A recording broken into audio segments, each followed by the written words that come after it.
Hello everyone, I am Arpita Pal, your educator, and today we will be starting with another topic from ancient Indian history, the Mauryan Empire. Before this lesson, we have studied about the ancient and Vedic civilization and various religious reforms such as Buddhism and Jainism. But before moving ahead, there is a small announcement for you all. You can subscribe to our YouTube channel Arpita Sharma Classes for daily updates, daily MCQs, strategy classes, polity classes, important Indian polity topics classes and many more.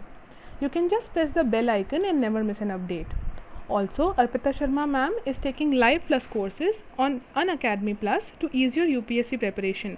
You can join Unacademy Plus and get 10% discount by using the code SharmaYT10 SHARMAYT10. So let's begin. Now, the origin of the Mauryan Empire took place around 323 to 185 BCE. हम लोग around क्यों कह रहे हैं? क्योंकि कोई precise dates बताना यहाँ पर ईजी या पॉसिबल नहीं होता, because history has been so vast कि और रिसोर्सेज या फिर हम लोगों को जो सोर्सेज मिले हैं आर्कियोलॉजिकल या लिटरेरी, वहाँ पर हम कोई एक प्रिसाइज डेट नहीं बोल सकते. So we take it around 323 to 185 BCE. Now previously या फिर जब रिलीजियस रिफॉर्म्स हुए उसके बाद जो मगधन एरा आया, महाजनपद बने, और महाजनपद में जो मगध महाजनपद था वो बहुत इंपॉर्टेंट था. Strategically it was a very important mahajanapada. So जो मौर्यन एम्पायर का ओरिजिन है वो मगधन एरा का बिलोंग करता है. The Magadhan era was in and around the area of Indo Gangetic plains, the Bihar UP region present day. तो इंडो गैंजेटिक जो प्लेन्स थे उनके आसपास का जो रीजन था वहाँ पे मगध था. Magadh was one of the very prosperous and very important mahajanapada, और जो प्रेजेंट बिहार यूपी रीजन है वहाँ पर था. अब कैपिटल क्या था मौर्यन एम्पायर का? It was Pataliputra. One of the greatest Mauryas were Chandragupta, Bindusara, Ashoka. Chandragupta Maurya, Bindusara, Ashoka ये सबसे प्रोमिनेंट मौर्याज हैं जिनके बारे में हम इस लेसन में पढ़ेंगे. And they came to throne after the end of Nanda dynasty. So basically ये कहा जाता है कि जो मौर्यस थे उन्होंने नंदा डायनेस्टी को टॉपल किया था, उसके बाद ये लोग थ्रोन पर आए थे.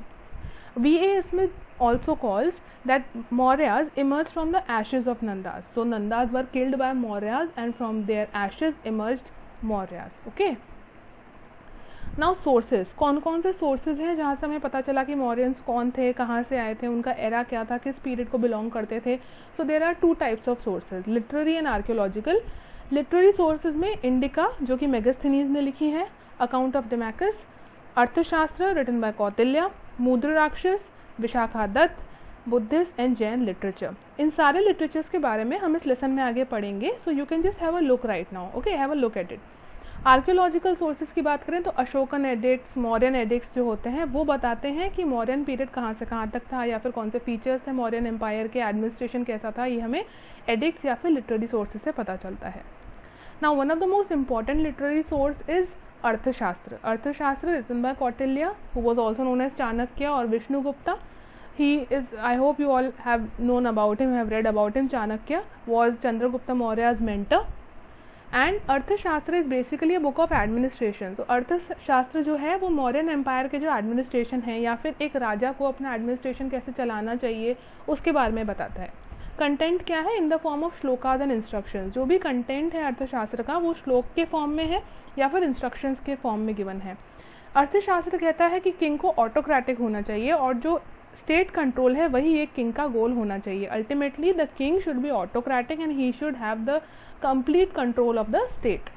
The empire was divided into provinces and the king can be advised only by a brahmana. तो जो मौर्यन एम्पायर था वो प्रोविंसेस में डिवाइडेड था, छोटे छोटे प्रोविंसेस में डिवीजन हुआ था, और जो किंग थे उनको सिर्फ जो ब्राह्मण थे वही एडवाइज कर सकते थे और कोई उनको एडवाइज नहीं कर सकते थे. जो किंग थे वो सिर्फ ब्राह्मण से ही एडवाइज ले सकते थे. और इससे हमें पता चल सकता है कि क्योंकि वो ब्राह्मण से एडवाइस ले सकते थे, दैट शोज़ कि वहाँ पर वर्णा सिस्टम प्रेवलेंट था. कि कौन कौन से वर्णास थे हम लोग ने ये तो पढ़ा ही है पिछले लेक्चर्स में कि 4 टाइप्स ऑफ वर्णास थे, पर यहाँ पर भी प्रेवलेंट था. ये हमें इस रीज़न से पता चलता है. Now king can have 6 evils: greed, lust, anger, vanity, haughtiness, love of pleasures. ये 6 evils हैं. जो किंग है उनको इन evils से दूर रहना चाहिए. ओके। सो हॉटीनेस इज और vanity is show off, haughtiness is arrogance. तो इन सारी चीज़ों से किंग को दूर रहना चाहिए, तभी आप अपनी जनता का भला कर सकते हैं, ऐसा अर्थशास्त्र में लिखा है। ऑल्सो अर्थशास्त्र explains the concept of Chakravarti Rajas. Or the अर्थशास्त्र also explains that happiness of people is the duty of the king, कि किंग का गोल होना चाहिए स्टेट कंट्रोल और ड्यूटी होनी चाहिए कि जनता जो है वो खुश रहे।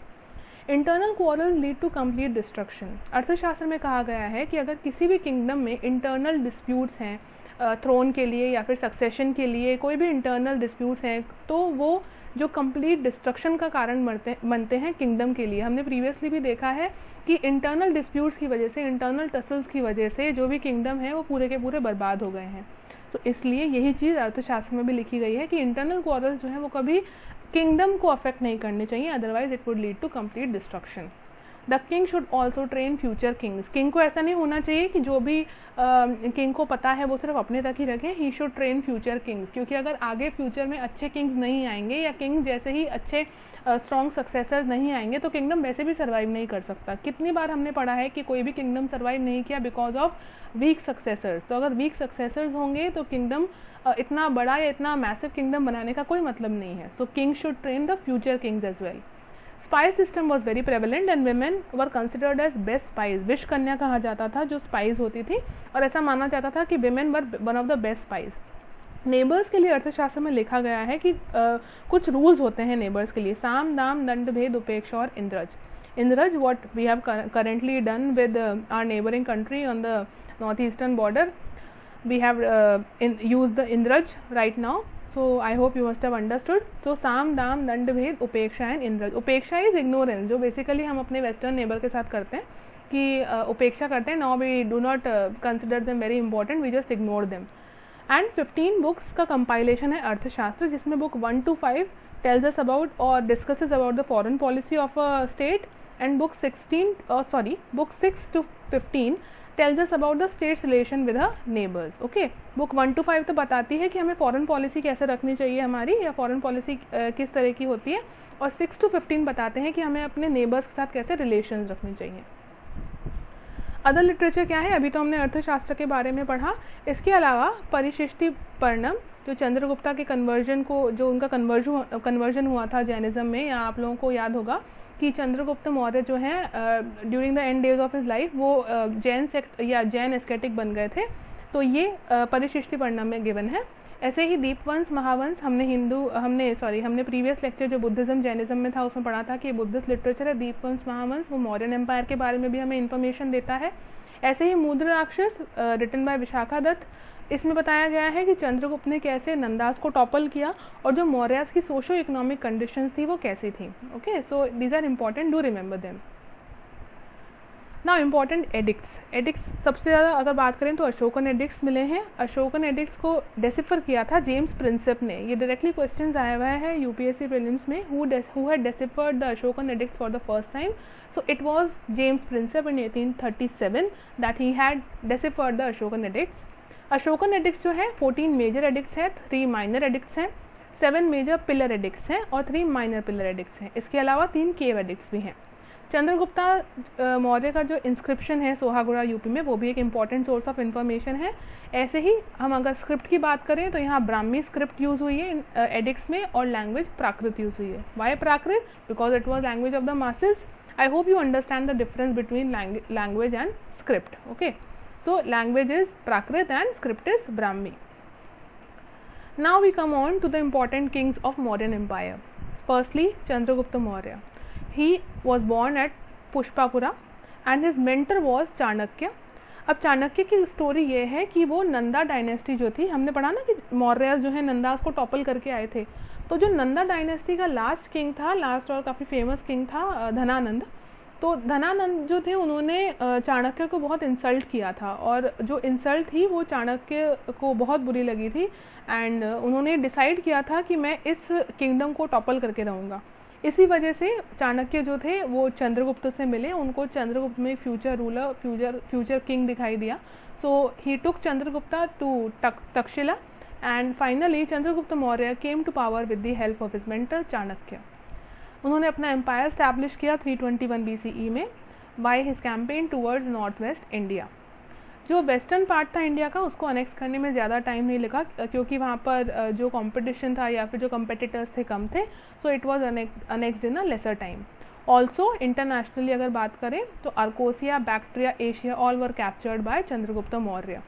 Treaty between Greek ruler and Chandragupta Maurya, तो जो ग्रीक रूलर थे उनके और चंद्रगुप्त के बीच में एक ट्रीटी हुई थी। हमने भी फॉरेन रिलेशंस की बात करी ना, तो चाणक्य ने यही चीज़ चंद्रगुप्त को भी सिखाई थी कि हमें जो फॉरेन रिलेशंस हैं वो किस तरह से रखने चाहिए, और उसी को ध्यान में रखते हुए ग्रीक रूलर और चंद्रगुप्त मौर्य में एक ट्रीटी हुई थी जिसका रिजल्ट ये था कि ग्रीक रूलर ने अपने एम्बेसडर मेगास्थनीज को चंद्रगुप्त के कोर्ट में भेजा था, और मेगास्थनीज की ही इम्पॉर्टेंट बुक या इम्पॉर्टेंट राइटिंग इंडिका जो है वो मौर्यन एम्पायर के बारे में हमें इंफॉर्मेशन प्रोवाइड करती है।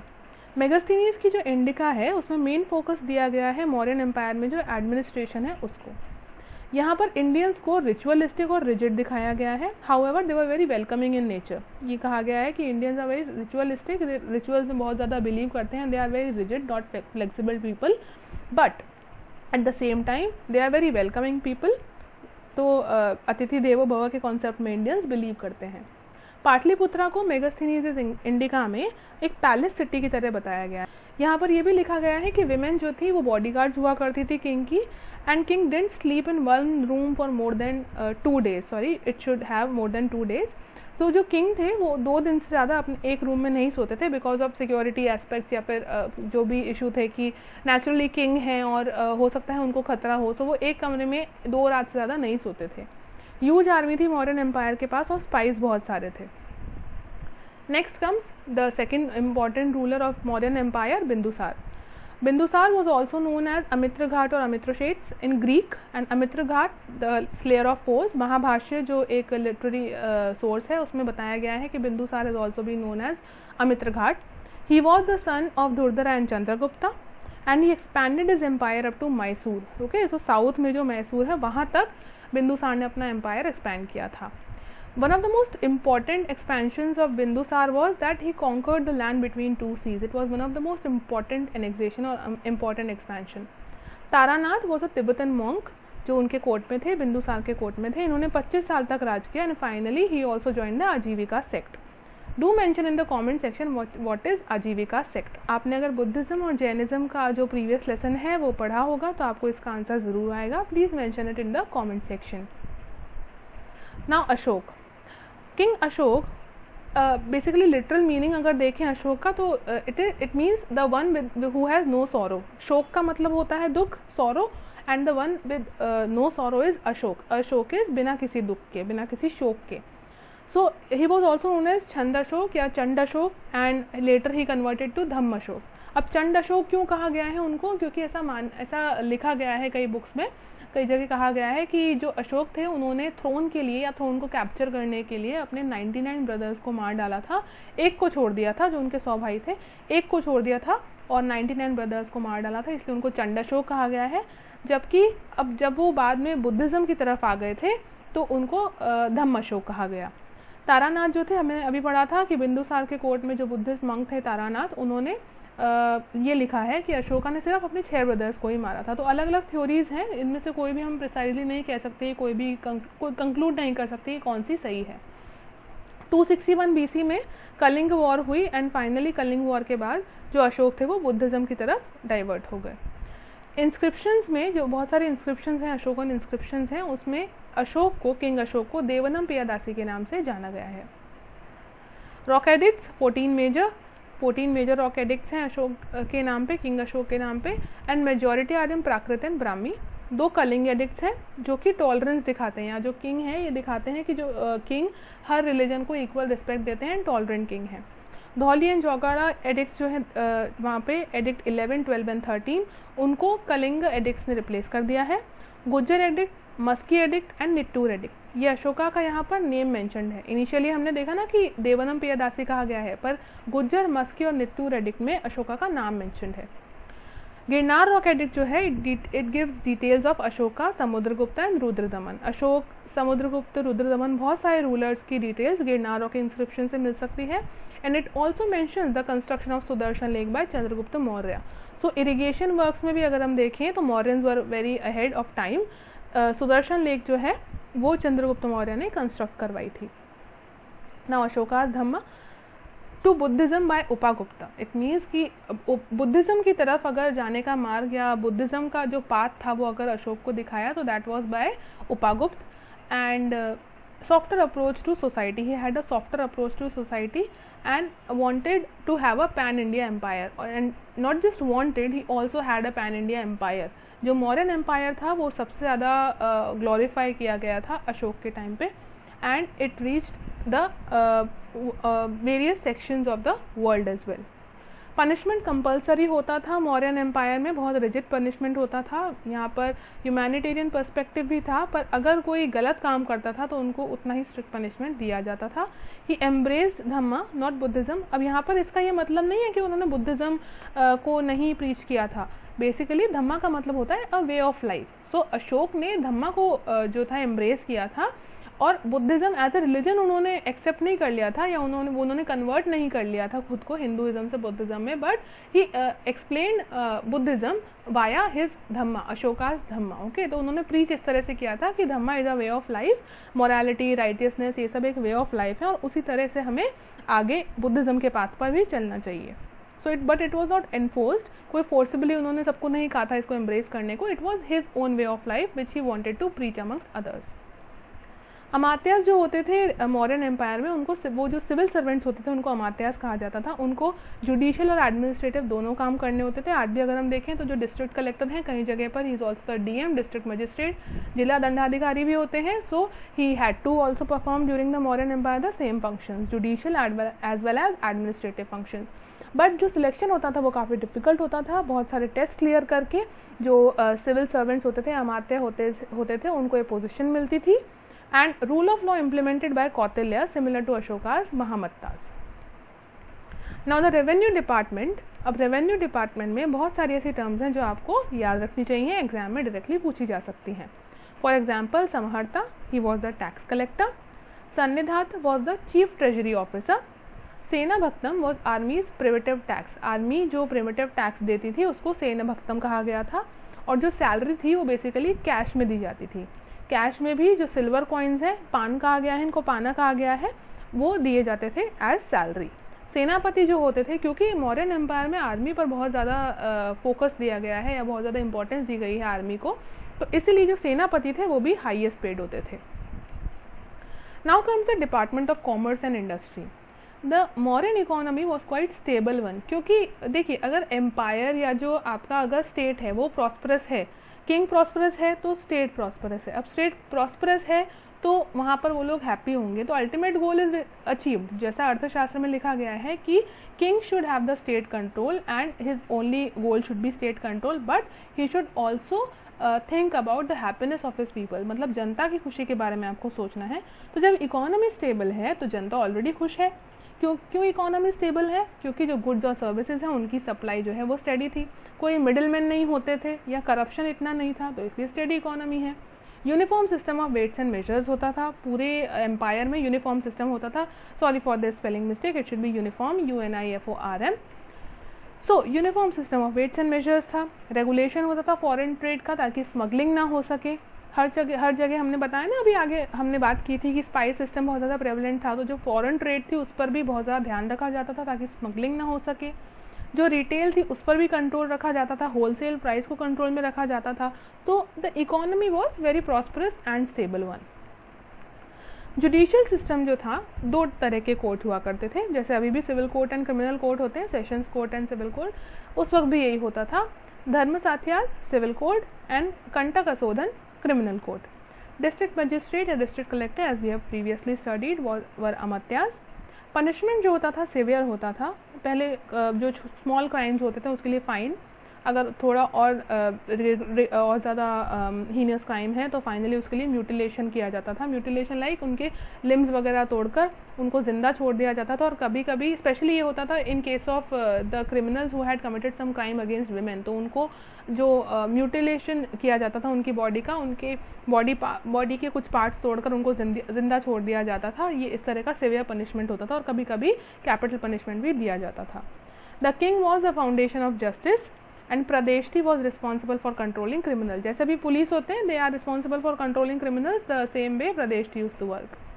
धर्मा was the sacred law. So धर्म पर चलता था, धर्म के सिद्धांत पर मौर्यन एम्पायर काम करता था. Foreign affairs department was given most prominence in foreign services और फॉरेन अफेयर्स डिपार्टमेंट बहुत सारे एम्बेसडर्स होते थे और जो एम्बेसडर्स थे उनको अलग अलग तरह के फंक्शंस परफॉर्म करने होते थे.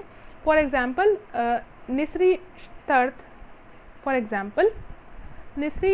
था दूत एम्बेसडर एंड ससनहार दूत स्पेशल मैसेंजर. तो एक एम्बेसडर होते थे, एक स्पेशल मैसेंजर होते थे जो किंग का मैसेज जो होता था वो जहाँ भी उनको भेजना होता था वो लेके जाते थे. Economy we have already discussed, very stable economy. Why? Because the main source of revenue was land. और जो विलेजेस होती थी वो भी लैंड के बेसिस पर ही कैटेगराइज की जाती थी. शूजराज जो थे वो बेसिकली एग्रीकल्चर ही करते थे और डायरेक्ट टैक्स कलेक्शन का सिस्टम था, कोई मिडिल मैन नहीं था. इरिगेशन पर हमने अभी देखा, irrigation was paid importance to because और पेड अटेंशन टू, क्योंकि चंद्रगुप्त मौर्य ने ही सुदर्शन लेक का कंस्ट्रक्शन करवाया था. सो इरिगेशन पर भी टैक्स लिया जाता था.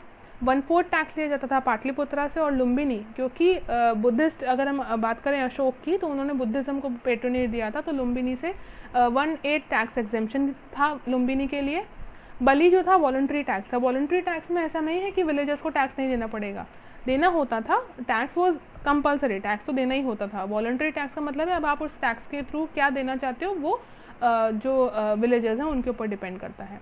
Vastu was the rural tax, kara was the orchard tax and pranaya was emergency tax. Emergency tax क्यों? कल को कोई वॉर हो गई या कोई एमरजेंसी सिचुएशन आ गई तो pranaya was the emergency tax. Industrial crafts for example stone cutting, stupas and pillars, वो तो बहुत इंपॉर्टेंट थे ही, हम लोगों ने पहले ही पढ़ा है, आगे भी इसके बारे में आप एक्सप्लेनेशन देखेंगे. स्तूपाज और पिलर्स बहुत ज़्यादा प्रोमिनेंट थे मौर्यन एम्पायर में. Wood work, it should be WOODWORK. Woodwork, Pataliputra का जो पैलेस था basically that was made up of wood, तो लकड़ी का बना हुआ पैलेस था. So it was very important. Internal trade होती थी ब्लैंकेट्स में, precious stones, diamonds, gold etcetera. External trade होती थी पेपर, कार्डमम और सिनेमन में. बैलेंस ऑफ ट्रेड फेवरेबल था कंट्री के लिए. मेटलर्जी वॉज ऑल्सो प्रोमिनेंट और इसीलिए जो आर्टिसंस और गिल्ड्स थे उनको प्रोटेक्शन दिया जाता था. प्रोटेक्शन इन द सेंस कि जो किंगडम है वो किंगडम के लिए आर्टिसंस और गिल्ड्स बहुत ज़्यादा इंपॉर्टेंस रखते थे और इसीलिए उनको प्रोटेक्शन प्रोवाइड किया जाता था, क्योंकि वो आर्किटेक्चर में हेल्प कर रहे हैं सिटी के या आर्किटेक्चर में हेल्प कर रहे हैं एम्पायर के, इसलिए उनको प्रोटेक्शन प्रोवाइड किया जाता था. So they were one of the most protected and respected people. Pottery was northern black painted ware and textile manufacturing could also be seen.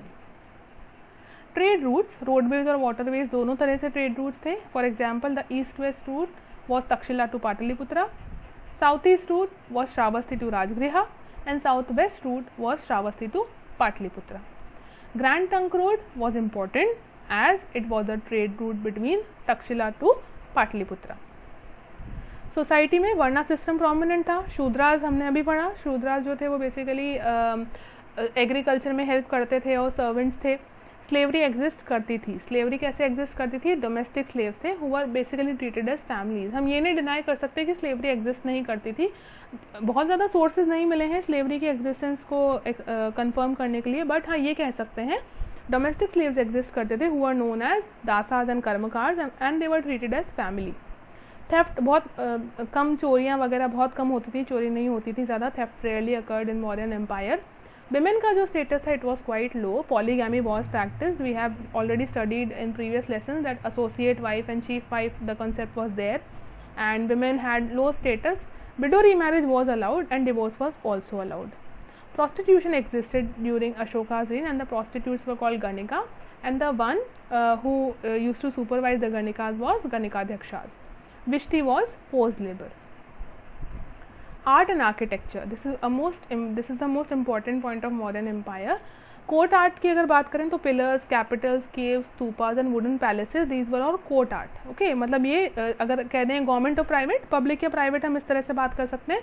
तो पब्लिक आर्ट था pillars, capitals, caves, stupas and wooden palaces, whereas private art or the popular art was statues and terracotta figurines. तो अगर pillars और capitals बनाने होते थे वो सिर्फ गवर्नमेंट ही बना सकती है ना, वो पब्लिक है, वो पब्लिक एंटिटी है, तो हम ये कह सकते हैं कि सरकारी होते थे pillars, capitals, caves, stupas and wooden palaces. हर कोई स्तूपा नहीं बना सकता था, एक आम आदमी को स्तूपा बनाना अलाउड नहीं था, वो किंग ही बना सकते थे. पिलर्स और कैपिटल्स किंग ही बना सकते थे, पर स्टैच्यूज, टेराकोटा फिगरिंग्स जो थे वो आम आदमी बना सकता था, he was allowed. So that was popular art. Pillars, monolithic shaft. Monolithic shaft is where single stone is use, एक ही स्टोन यूज करके पूरा पिलर बनाया जाता था. स्पेशल फीचर क्या था? इन्वर्टेड बेल और abacus. Capital, lion, elephant, horse या बुल, इनमें से कोई भी एक कैपिटल हो सकता था. इंस्क्रिप्शन लिखे जाते थे उन पर किंग के बारे में. जो मटेरियल यूज होता था वो था रेड सैंडस्टोन या क्रीम कलर्ड सैंडस्टोन, कभी किसी किसी जगह पे वाइट सैंडस्टोन भी देखा गया है. लायन जो थे हमारे नेशनल एम्बलम में जो लिया गया है सारनाथ पिलर इंस्क्रिप्शन, वो एक बहुत अच्छा सोर्स है मौर्यन एम्पायर का. अगर हम देखें तो अशोकन मुंडक उपनिषद से लिया गया है, अशोकन कैपिटल से. Language, Prakrit and script Kharosthi and Brahmi. Do remember this कि अशोकन पीरियड में खरोष्ठी स्क्रिप्ट भी यूज़ की गई है और बहुत सारे इंस्क्रिप्शंस जो हैं अशोकन पीरियड के वो खरोष्ठी स्क्रिप्ट में भी लिखे गए हैं. Now Ashokan versus Persian pillars. अब जो एक हिस्टोरियन थे वी.ए. स्मिथ, उन्होंने कहा कि जो मौर्यन एम्पायर में पिलर्स हैं या जो स्कल्पचर मिले हैं, आर्किटेक्चर है, वो बेसिकली ग्रीक या फिर पर्शियन आर्किटेक्चर से ही इंस्पायर्ड है, उनका खुद का कुछ नहीं है. ऐसा उन्होंने क्यों कहा? क्योंकि बहुत सारी सिमिलैरिटीज़ हैं अशोकन और पर्शियन आर्किटेक्चर में. बट ऐसा नहीं है कि अशोकन और the Mauryan architecture is copied one, ऐसा बिल्कुल भी नहीं है. This can also be said that Persians copied the Mauryan. So कोई कंक्लूजन नहीं ड्रॉ कर सकते हम, बट हाँ सिमिलैरिटीज़ कुछ है. फॉर एग्जाम्पल जो अशोकन पिलर्स है मोनोलिथ है, और जबकि अगर बात करें पर्शियन की बात करें तो वो कंपोजिट है. कंपोजिट कैसे, क्या डिफरेंस हुआ? Monolith is single stone, okay, single stone use करके पूरा पिलर बनाया है. जबकि पर्शियन की अगर बात करें तो पर्शियन पिलर्स में बहुत सारे अलग अलग तरह के स्टोन्स यूज किए गए हैं. अशोकन पिलर की बात करें, यहाँ पर बेल है टॉप पर, इन्वर्टेड बेल. जबकि यहाँ पर अगर पर्शियन पिलर की बात करें वहाँ पर ऊपर भी बेल है और नीचे भी बेल है. Erected without any base. जो अशोकन पिलर्स हैं उनको बिना किसी बेस के इरेक्ट किया गया है, जबकि पर्शियन पिलर्स जो हैं बेल शेप बेस पर बने हुए हैं. अशोकन पिलर्स में कैपिटल्स की तरह या कैपिटल के लिए एनिमल्स को यूज़ किया गया है, जबकि पर्शियन पिलर्स में animals and humans both have been used. Ashokan pillars का सबसे इंपॉर्टेंट यूज़ यही था या सिग्निफिकेंस यही था कि वो एडिक्ट्स और इंस्क्रिप्शंस के लिए यूज़ किए गए थे. पर्शियन पिलर्स जो थे वो सिर्फ रूफ को सपोर्ट करने के लिए यूज़ किए गए थे. अशोकन पिलर्स में इंडिपेंडेंट कंस्ट्रक्शन था, उनको किसी पैलेस का पार्ट नहीं बनाया गया था. अगर आप देखें तो सारनाथ पिलर इंस्क्रिप्शन या फिर डिफरेंट जगह पर जो भी पिलर्स मिले हैं वो उनके ऊपर कोई पैलेस नहीं बना है, वो बहुत बड़ी जगह में एक पिलर खड़ा किया गया है. So they're independent constructions. जबकि पर्शियन पिलर्स की बात करें तो they're part of palaces. Ashokan pillars का ऐसा नहीं था. पाटलिपुत्र के पैलेस में भी अंदर अशोकन पिलर्स नहीं थे. जो अशोकन पिलर्स थे वो इंडिपेंडेंट कंस्ट्रक्शन थे. इसलिए हम कह सकते हैं कि क्योंकि इतने डिफरेंसेस हैं so Persian and Ashokan pillars did not copy each other. हाँ सिमिलैरिटीज़ हैं, कुछ डिफरेंसेस भी हैं, but they are not exact replica of each other. देखिए दिस इज अशोकन पिलर और you can see inverted bell. यहाँ पर एक मोनोलिथ है, ये पूरा सिंगल स्टोन का बना है. यहाँ पर कैपिटल है, आपको दिख रहा है lion capital. Whereas this is the Persian pillar. यहाँ पर शाफ्ट अलग बेस पर, देखिए ऊपर भी बेल है नीचे भी बेल है. यहाँ पर दो बेल्स हैं, जो शाफ्ट है वहाँ पर भी बेल है, और यहाँ पर एनिमल है, पर यहाँ पर कभी कभी जो कैपिटल होता था पर्शियन पिलर में वो ह्यूमन भी हो सकता था. Now why did the empire decline. अब हर एम्पायर के डिक्लाइन के पीछे बहुत सारे रीजंस हो सकते हैं. For example the last king Brihadatta. Brihadratha जो था वो लास्ट किंग था मौर्यन एम्पायर का, and he was killed by Pushyamitra Shunga. So Nandas को टॉपल किया मौर्यस ने, और मौर्यस के जो लास्ट किंग थे बृहदत्त उनको मारा था पुष्यमित्र शुंगा ने, जो शुंग डायनेस्टी आ गई थी. अब कुछ पॉलिसीज ऐसी थी अशोक की, किंग अशोक की, जो कि कॉमन मैन के लिए एक्सेप्टेबल नहीं थी. सो ये एक रीज़न कहा जा सकता है कि this led to the decline of the empire. Also there was large army and bureaucracy. अब क्योंकि बहुत ज़्यादा बड़ी आर्मी को आपको फीड करना है, ब्यूरोक्रेसी बहुत बड़ी है, तो कहीं ना कहीं इकोनॉमी कितनी ही स्टेबल हो, रिसोर्सेज जो है वो डाइवर्ट होंगे आर्मी और ब्यूरोक्रेसी की तरफ. और जब रिसोर्सेज सिर्फ एक ही तरफ जाएंगे तो कॉमन मैन के पास कुछ नहीं बचेगा, एंड अल्टीमेटली रिसोर्सेज ख़त्म होंगे. सो ये भी एक रीज़न कहा जा सकता है कि इतनी बड़ी आर्मी और ब्यूरोक्रेसी को फीड करने के लिए जब रिसोर्सेज नहीं थे, तो एक रीज़न हो सकता है कि एम्पायर डिक्लाइन कर गया. Also the lack of political and economic situations. अब king was the centre head. बहुत ज़्यादा हम ये नहीं कह सकते बहुत ज़्यादा डिसेंट्रलाइजेशन था, ये ज़रूरी नहीं है कि बहुत ज़्यादा डिसेंट्रलाइजेशन हो. So king was the political head and economic situations कई जगह पर जो थी वो संभल नहीं पाई थी, क्योंकि बहुत ज़्यादा रिसोर्सेज जो थे डाइवर्ट होते जा रहे थे. Also weak successors. अब अशोक के बाद अगर हम देखें तो कोई बहुत स्ट्रॉन्ग रूलर्स नहीं आए थे मौर्यन एम्पायर में, which could also be cited as a reason for the decline of empire. So this is it. I hope you have understood the lesson. Thank you.